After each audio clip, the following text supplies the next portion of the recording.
My, the illustrious Trey Aguirre. Can we give it up for him, please?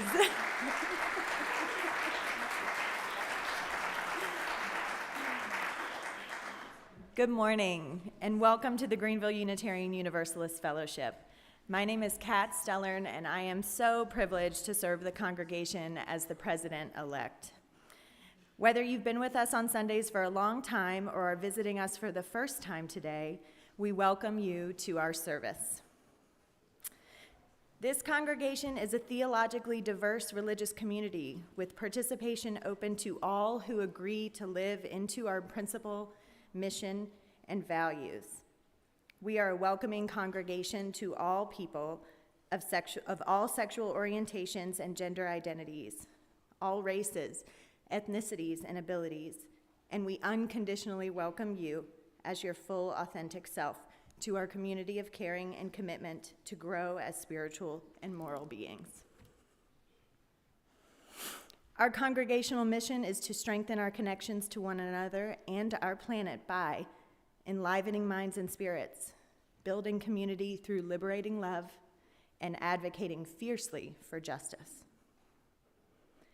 It is a custom in this congregation to acknowledge visitors and newcomers. If it's your first time or first few times here, would you mind raising your hand so we can acknowledge you?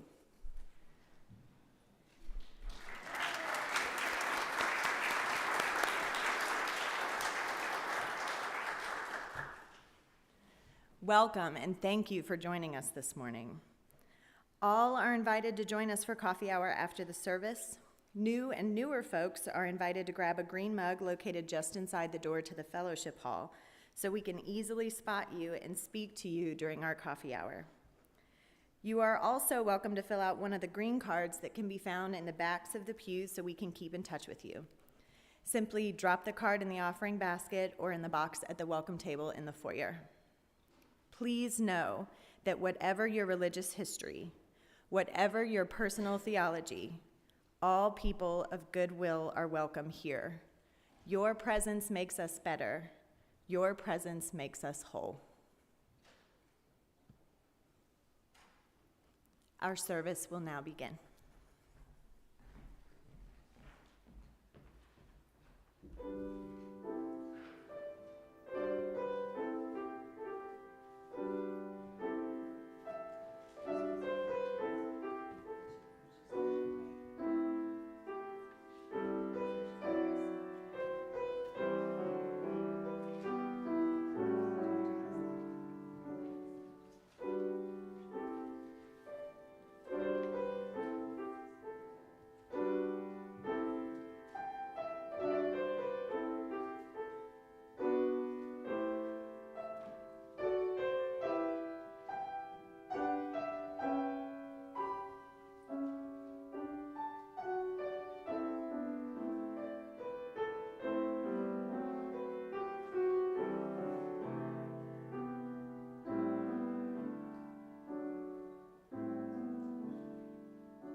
Today's chalice lighting comes from Have a Little Faith by Mitch Albom. But what if someone from another faith won't recognize yours or wants you dead for it? That is not faith. That is hate, he sighed. And if you ask me, God sits up there and cries when that happens.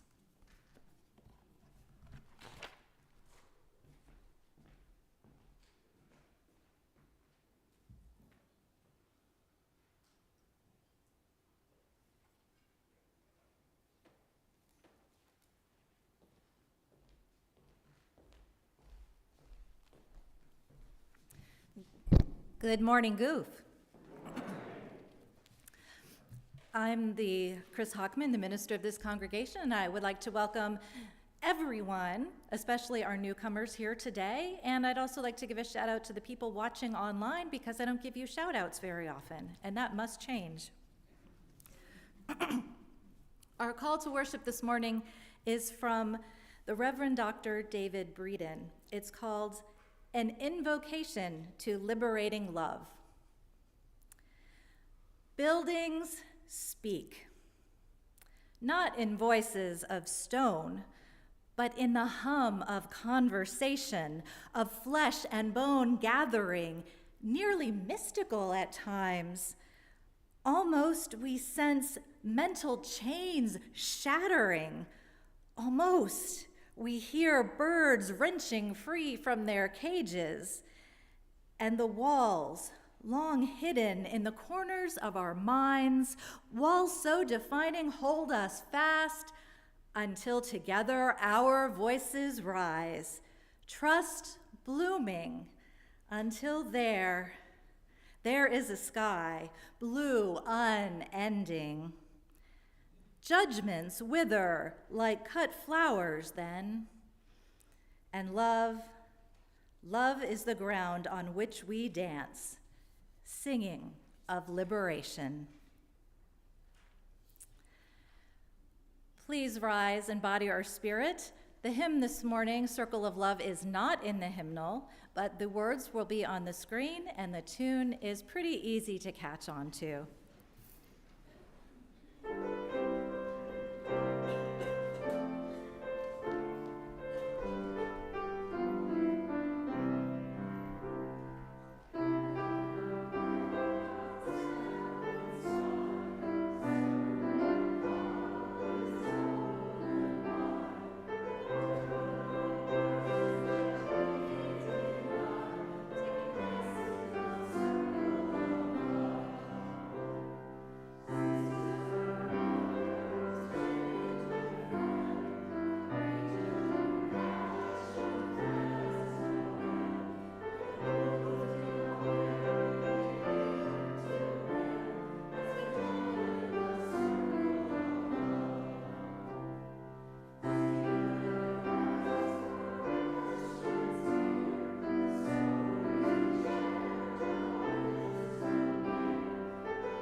Good morning.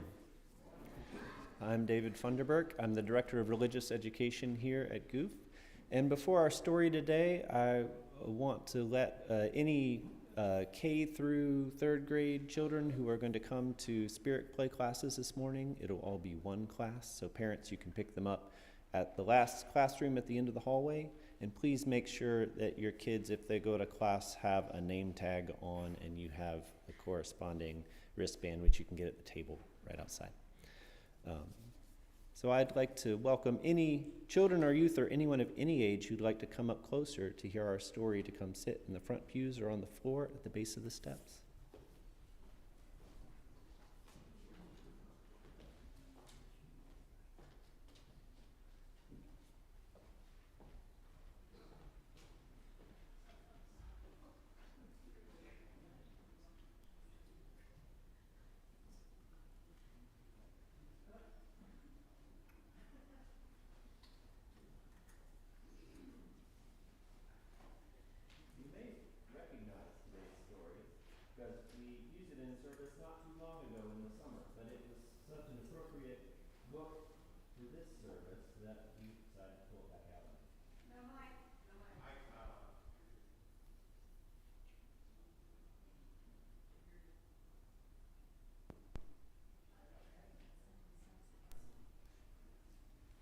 Can you hear it now? There we go.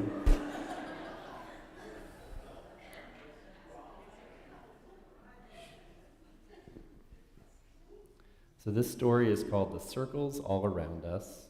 It's written by Brad Montague. And if you didn't just hear me, I said that you might recognize it because we used it not too long ago, but it was so perfect for today's service that we pulled it out again.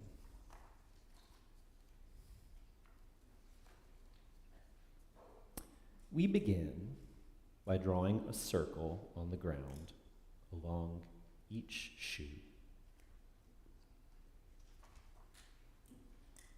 A safe little place for just one person.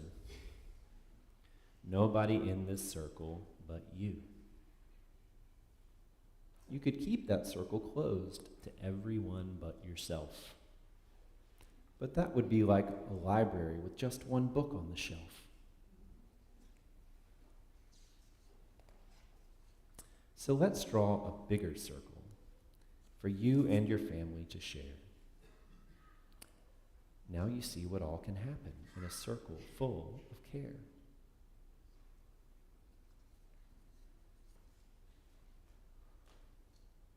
It becomes a happier circle as more loved ones come to stay. And here we have Granny Dot and Papa Bit, Barkley the dog, Uncle Hank, Great Granny and her cats, and a new cousin.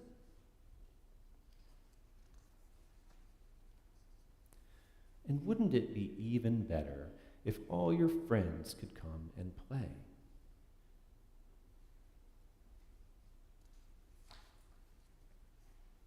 So you stretch and draw your circle even bigger than it's been. And let a few more people know they're welcome to come in.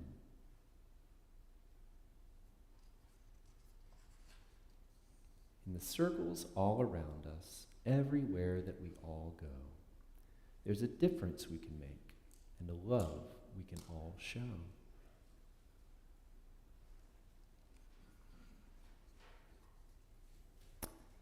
Yet there are still so many outside the circle who are different in all they do, though it feels slightly uncomfortable.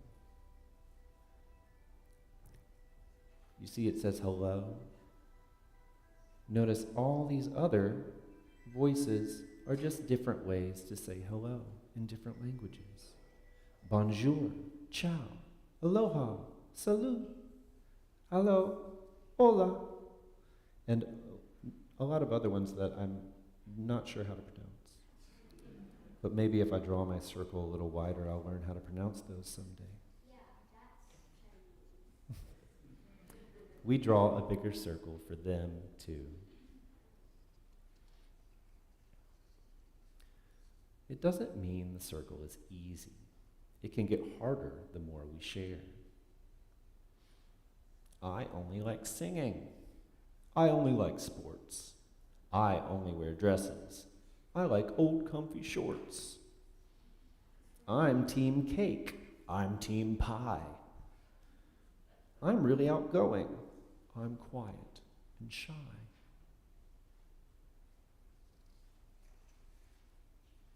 but wonderful things can happen when love is known and felt everywhere. Friendship donuts. It was a great way to make friends, to show up somewhere with donuts.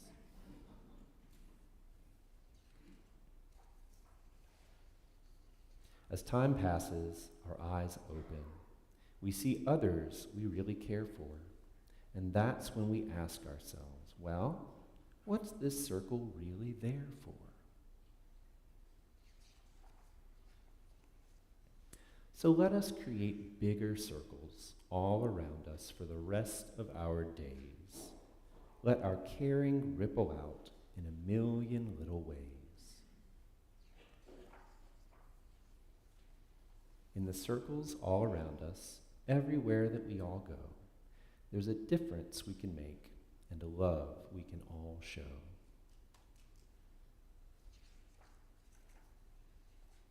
As our circles grow and grow, and we watch them wonder-eyed,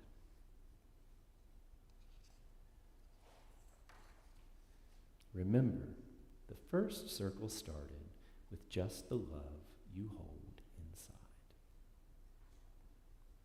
Thank you for listening. I hope you get a chance to draw a larger circle around you in your RE classes today. So if you're coming, please join me quietly down the middle aisle.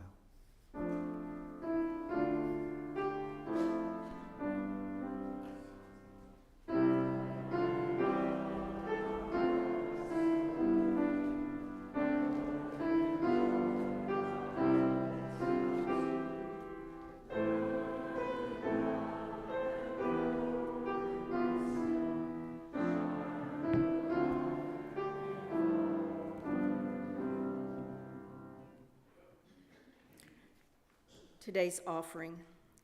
The light of our chalice would soon flicker and die without the oil that nourishes its flame.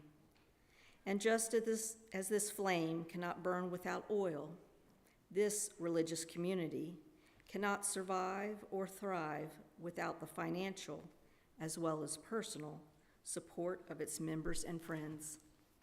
The oil that keeps the flame of our liberal religious faith alive and fuels the shared mission and ministry of this fellowship. Let us now give freely and generously an offering to sustain and strengthen our shared religious community, a community of memory, hope, faith, and love. For we are now the keepers of its flame that burns for justice, its dream of beloved community, its vision of a world made whole. The gifts of the congregation will be most gratefully received.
It is our custom in this fellowship to share the joys and the sorrows that shape our lives, honoring each one with the lighting of a candle. We recognize that life is not always easy and that we all have moments of celebration and struggle. We believe that by sharing these experiences with one another, we can celebrate with, support, and uplift each other as we navigate the significant events of our lives. Please light a candle of sorrow for Carolyn Matlack, whose younger sister Eli died on Friday. Eli was a proud, profoundly deaf person who took 30 years, but finally graduated from Gallaudet University, and then went on to help establish the Deaf Olympics in Utah. And that's from Linda Molnar. 3 candles of joy for Mary, who turned 23 on the 24th, for my niece Katie, who turned 30 on the 24th, and my dad, who would have celebrated 95 on the 25th. That's for me. And from Stephen Chapp, it's a joy that after a week, my wife Laura is less grumpy and well on her way of healing after foot surgery, although I'm exhausted. We will light a final candle representing all the joys and sorrows present in our hearts that remain unspoken. We will now observe a brief moment of silence before the words for meditation.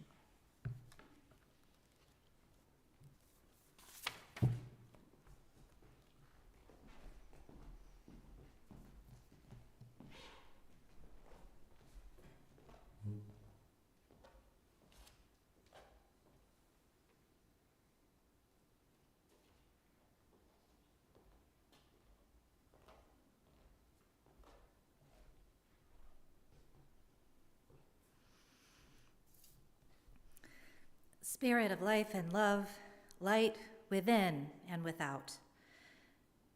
Mystery from which we have all emerged, within which we live and die. Be with us now as we allow ourselves to drop into the silence and center of our being.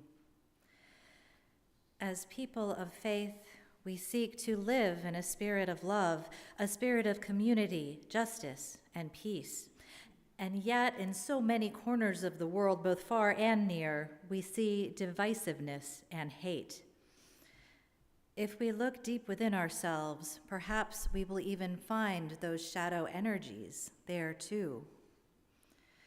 We struggle to respond to the outer world and our inner dramas in ways that manifest love. At times, we may fear that love will not be strong enough. At times, we may question whether love really is at the root of all things in this world with so much struggle and suffering and discord. We may struggle to hold on to our faith in love, knowing that if all things come from the one source we proclaim, that source must somehow hold hate as well as love, violence as well as peace, evil as well as good. This is the mystery within which we live and die.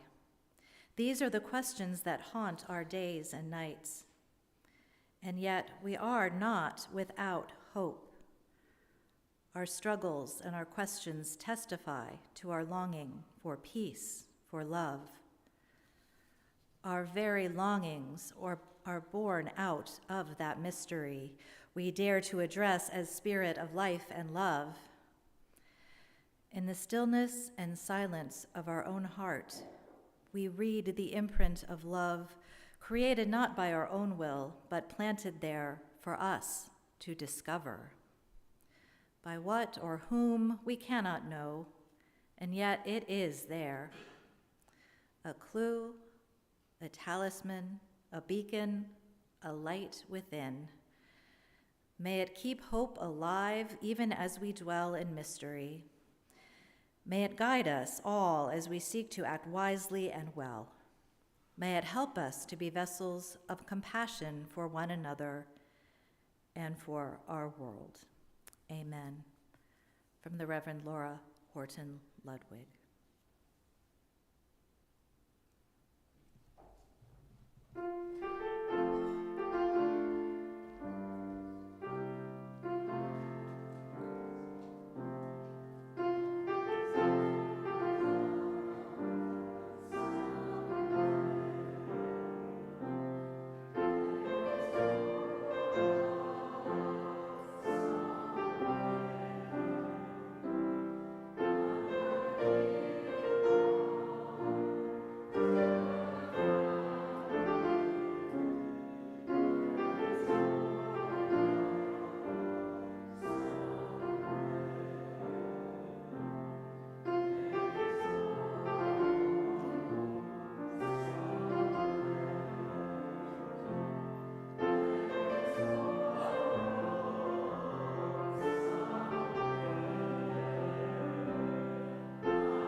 That was my test. I can walk and drink water at the same time.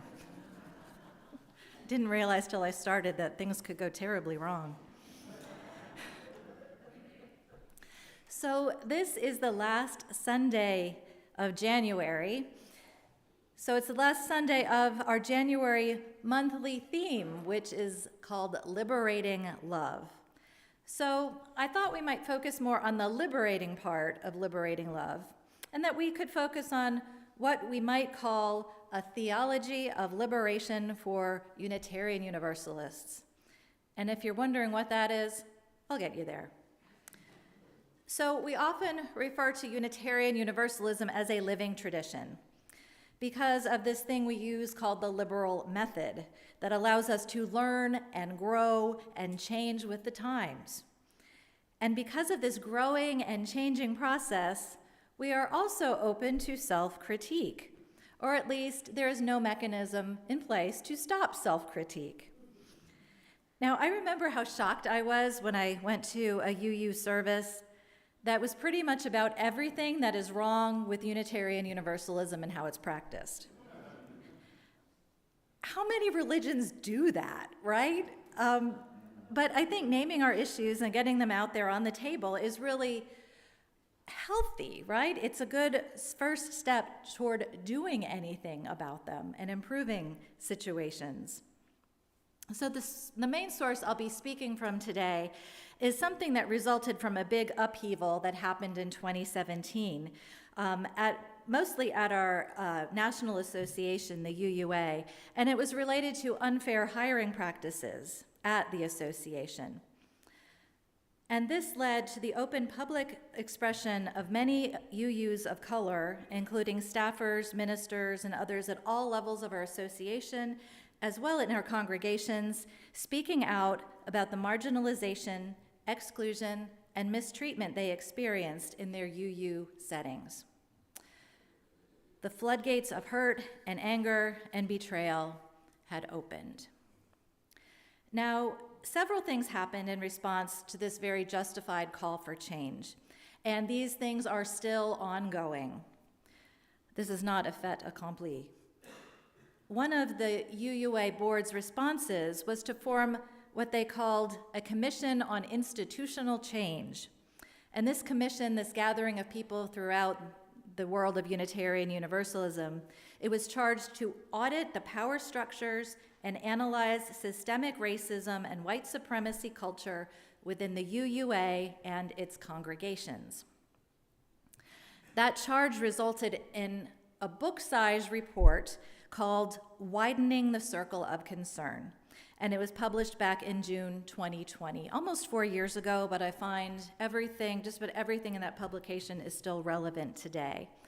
And if you'd like to look at this report, it is available free online. Just look for the Widening the Circle report on uua.org. This report represents a significant self-critique of Unitarian Universalism and offers a lot of recommendations on how we can do better at various levels, many of them at our association level. This report I see as a roadmap for our historically and predominantly white faith tradition. It's a roadmap toward a future in our society that is becoming increasingly multicultural and diverse in so many ways. The report was released shortly after the beginning months of the pandemic. The pandemic itself laying bare structural inequalities. You know, it came out 1 month after the death of George Floyd at the hands of police and all of the nationwide protests that followed. It was like the universe was telling us that we were part of this work too.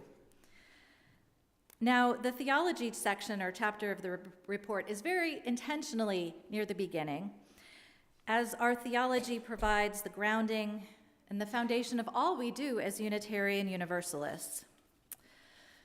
But yet, I know this word theology is troubling for some UUs because we were taught the roots of the word, right? Theo, God, ology, the study of. Theology is the study of God. How does that apply to us when that's not the paradigm for everyone here? And you can expand that definition a little bit. You can say theology is the study of religious faith, practice, and experience. Then this definition goes on to say, especially the study of God and of God's relation to the world. So I think what we have to do with theology, and actually what has happened with theology in the academic world, is to talk about something called liberal theology. In the academic world, Unitarian Universalists are most comfortable with theologies that fall under this category called liberal theology. We don't talk about the category very much outside of the academy.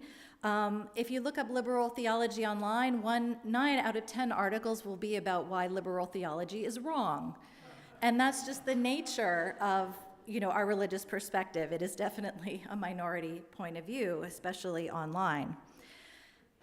But liberal theology is what Unitarian Universalist ministers take in seminary.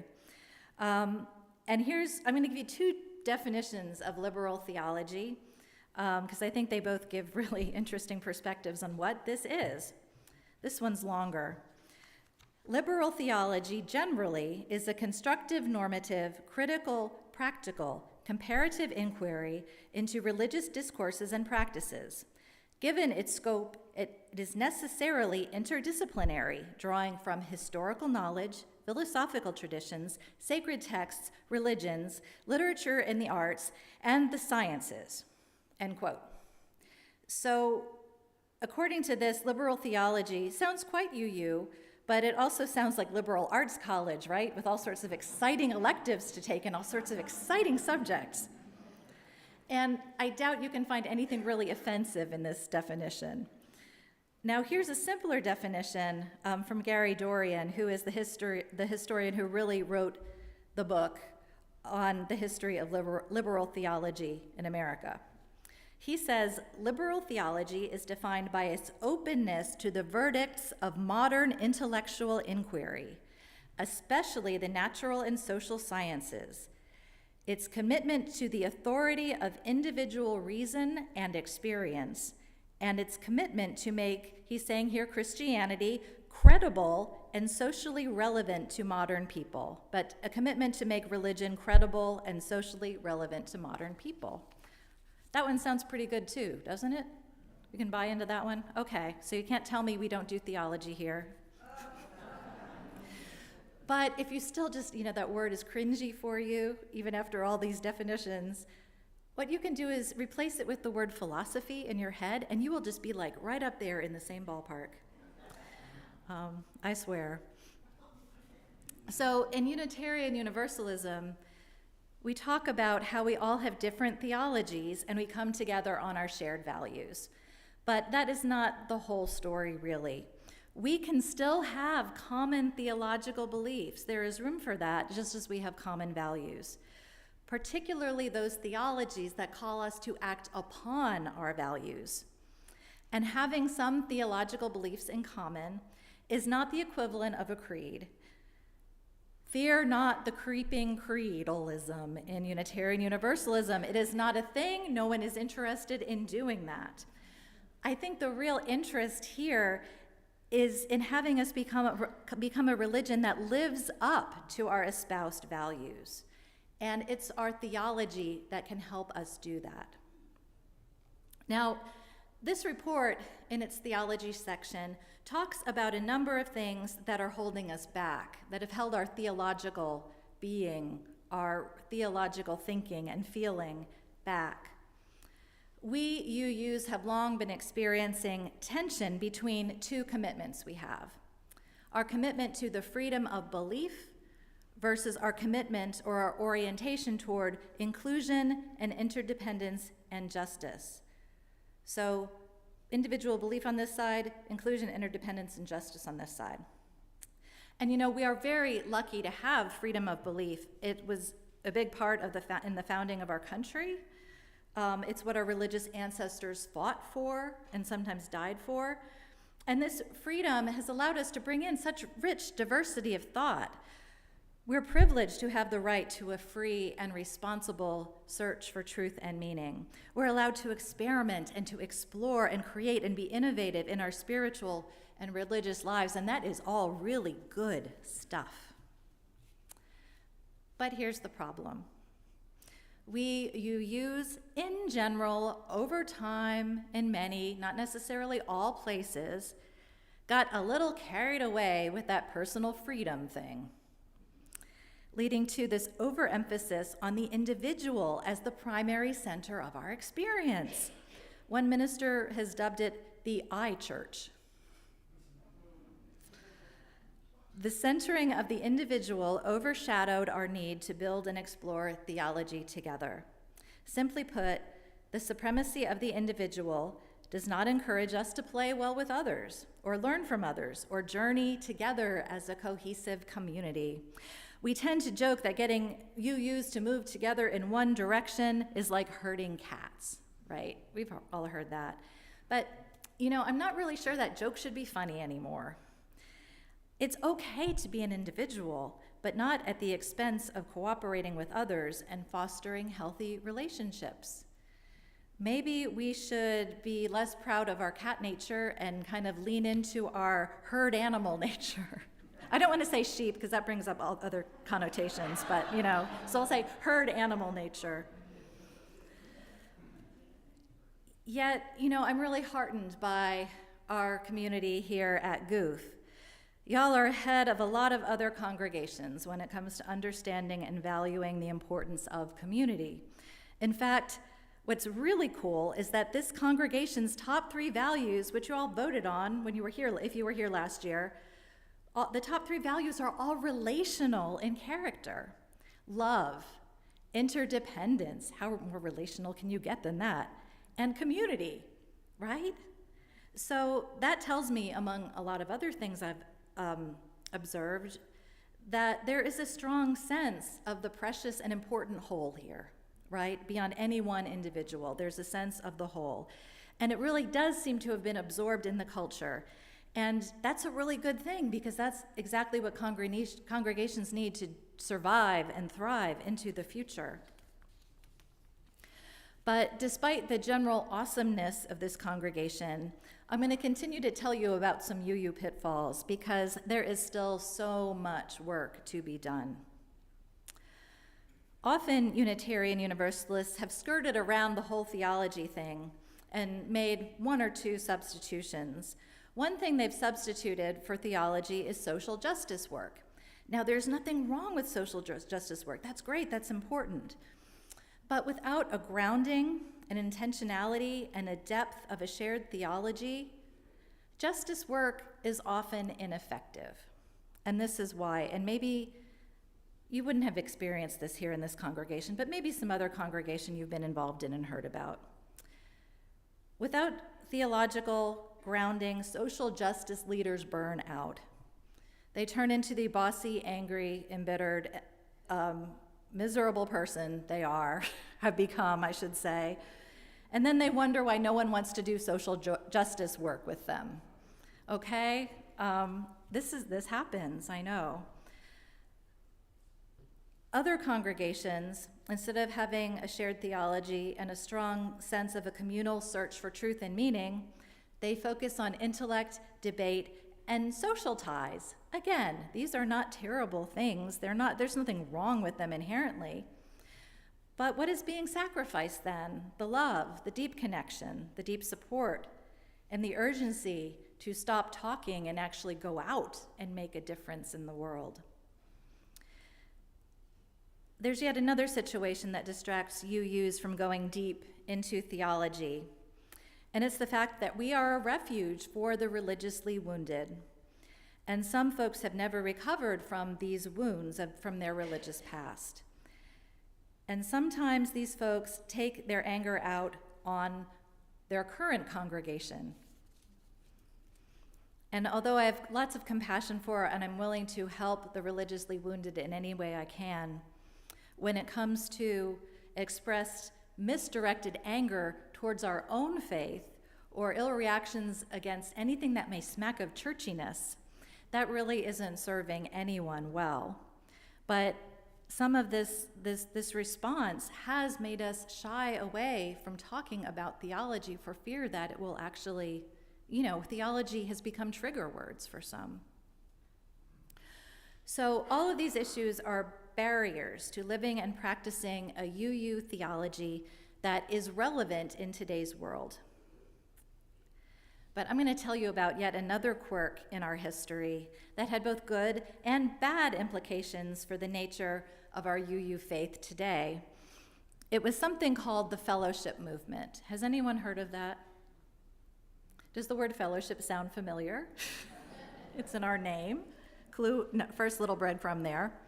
So the fellowship movement happened between 1948 and 1967, when new congregations were created as lay-led fellowships. It was a cheaper and more efficient way to grow congregations because you didn't have to start out with a building or a minister. Goof, as you may have guessed by now, is a product of the fellowship movement, having been founded or chartered in 1950, 2 years officially into this movement. Now, the good news is that all these planted fellowships were initially Unitarian and then became Unitarian Universalists in the 1961 consolidation. This movement increased the number of congregations greatly. I mean, almost doubled them. And it probably actually saved Unitarianism's existence. We had congregations, it went from being a regional New England, northeastern-y kind of religion to being a nationwide one. But the downside of the fellowship movement, in the words of a scholar named Holly Ulbrich, she says that the movement spawned small, introverted, even hostile groups that did not want to grow or welcome newcomers, did not identify with a larger denomination, and represented Unitarian or Unitarian Universalism in ways that did not reflect the larger movement's self-understanding. So we kind of started these rogue congregations. Someone once described these congregations to me as feral, which is more cat imagery, right? So now, in case I've totally offended you, I'd like to congratulate this congregation for overcoming this list of attractive tendencies of fellowships, if you had them at all. I mean, I have a lot of indicators that there's nothing to tell me about the history, any time in the history where this congregation was introverted. I don't see it, right? I mean, so, and by being a congregation, 260 plus now, you've overcome a lot of these issues, because congregations that have these issues really can't grow much beyond 100. They're self-limiting. So again, this is a very interesting phenomenon from which Goof came, but it is not 100% true in terms of Goof. Now, another downside of the fellowship movement is that it helped fuel the idea that the only theological value, the primary value above all else, kind of like the individual thing, was that we have the freedom to believe anything we want, which is not true. But this freedom, getting high on this freedom, individual freedom to do whatever I want, period, kind of caused these congregations to reject any engagement within a community that challenges our preconceptions. So they became isolated and may not have even openly shared their strongly held beliefs with one another, because they were very rigid in them and there wasn't a lot of wiggle room in between. There wasn't a lot to talk about. But, that's not what our rich Unitarian Universalist history is about. Our ancestors weren't just about freedom. They didn't just sacrifice for freedom. They sacrificed for freedom to practice the commitments they thought were important. And even the humanist part of our tradition, which is sometimes associated with that anti-religious streak in Unitarian Universalism, is very positive. In the first Humanist Manifesto, its first statement of what humanism is, they said part of it was an endeavor to establish the conditions of a satisfactory life for all, not merely for the few. So you find interdependence at the very beginning, and justice and orientation towards a good life for all, even in our humanist history dating back to the 1930s. So, what are these mysterious theologies we're talking about that we can draw from? Well, if you were here or heard the service from last week, you heard that we've got this thing called universal salvation, or again, if salvation is a trigger word, we can call it as building heaven on earth. Building heaven on earth. If heaven is a trigger word, I'm not sure what to do. Right? You gotta, yeah. Building paradise on earth, I don't know. But along with universal salvation comes these values, right? This is where we got some of our favorite words. If everyone is worthy of living in a heaven on earth, we believe in equality, we believe in inclusion, we believe in diversity. And on our Unitarian side, we have a lot of that stuff I mentioned in one of the liberal theology definitions, seeking truth in reason in a contemporary modern context. And what is very interesting, our proposed new Article 2, you may recall that as the petal diagram I show sometimes with love in the center and 6 values surrounding it. That diagram and its accompanying text actually give us more theology than what is stated in our current principles. I believe it tells our story in a richer and more complete way. That how through the spiritual discipline of love, we are accountable for practicing 6 liberative or liberating values: justice, equity, transformation, pluralism, interdependence, and generosity. I'm in the process of trying to memorize them, and I found a very unfortunate acronym. I'm not even sure I should share it, but now I've gone too far, so I must. It's JET-PIG, or it could be PIG-JET. Justice, equity, transformation, pluralism, interdependence, and generosity. That's all the petals. And then we have love in the center. Again, don't go promoting this to other congregations, please. I'm not feeling great about it. But all these values that when they're practiced, they have the potential, if we actually do them, they have the potential to liberate everyone from all the things that keep us from wholeness.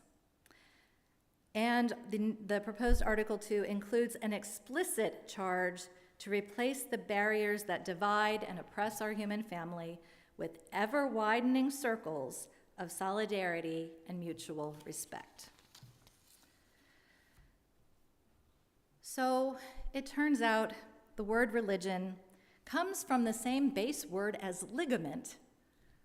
Who knew? I didn't know that until, I did this research. And the same base word of religion and ligament means to bind together. To be religious is to be clear about what you are bound to. And it turns out we are bound to each other in interdependence, not just as a religious community, but all people, all together in one human family. So what is the bottom line here of the Widening Circle report, at least the chapter on theology? So the report makes tons of recommendations with tons of action items, and most of them are at our association level. But they're also very helpful because they give us a bullet list of very pithy takeaways, which I'll share with you. Our faith traditions as Unitarians and Universalists require us to address equity, inclusion, and diversity issues. If freedom and individualism are our most important values, we have little to offer in these times. These times require a liberatory faith that invites us each into the spiritual work of empathy and healing. Justice-making is not a substitute for a coherent theology, and faithful justice-making requires a liberatory theology. An articulation of what is commonly believed among us need not result in a creed. Too many UUs do not know what saving and liberatory truths can be found within their faith tradition. That one makes me really sad. We need to put greater emphasis on what it means to be bound to one another in an interdependent web and in keeping with our covenantal tradition. And last one, we need a greater emphasis on the theological basis for our work for diversity, equity, and inclusion. In my words, I'll add, because we have so much work to do in these areas, and we need to conquer the disconnect between what we say and what we do, we need a strong theological message to help us get there. So, in conclusion, I'd say that Unitarian Universalism needs to stop burying the theologies of our faith tradition. There's so much there is to mine, to reinterpret for a new age, to emphasize, to preach, and to share. And we have to stop pretending we don't need theology or that we're just too cool for it.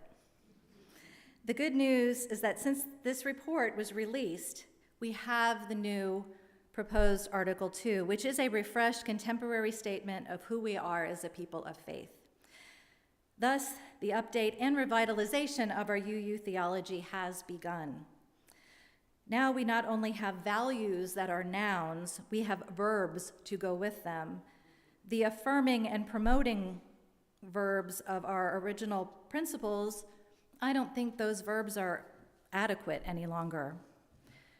Our new charge that Article 2 gives us, which is actually a modern twist on classic universalism, our new charge is to transform the world through liberating love. To free ourselves and others from all the things barring us from wholeness, barring us from one another. And it all begins when we put love in the center. May it be so, blessed be, and amen. All right, we're going to sing again. This is a fun one. Please rise and body your spirit to sing 116 from the Gray hymnal, I'm on my way.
Please join me by saying the words in your order of service as we extinguish the chalice.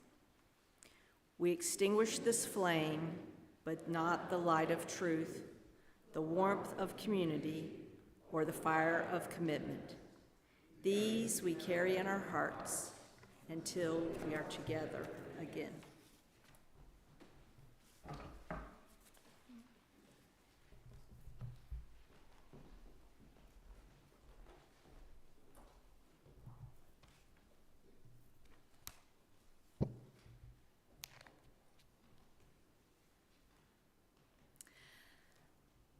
Our closing words are from John C. Morgan. In the end, it won't matter how much we have, but how generously we have given. It won't matter how much we know, but rather how well we live. And it won't matter how much we believe, but how deeply we love. Dear ones, go in peace, return in love, and blessed be.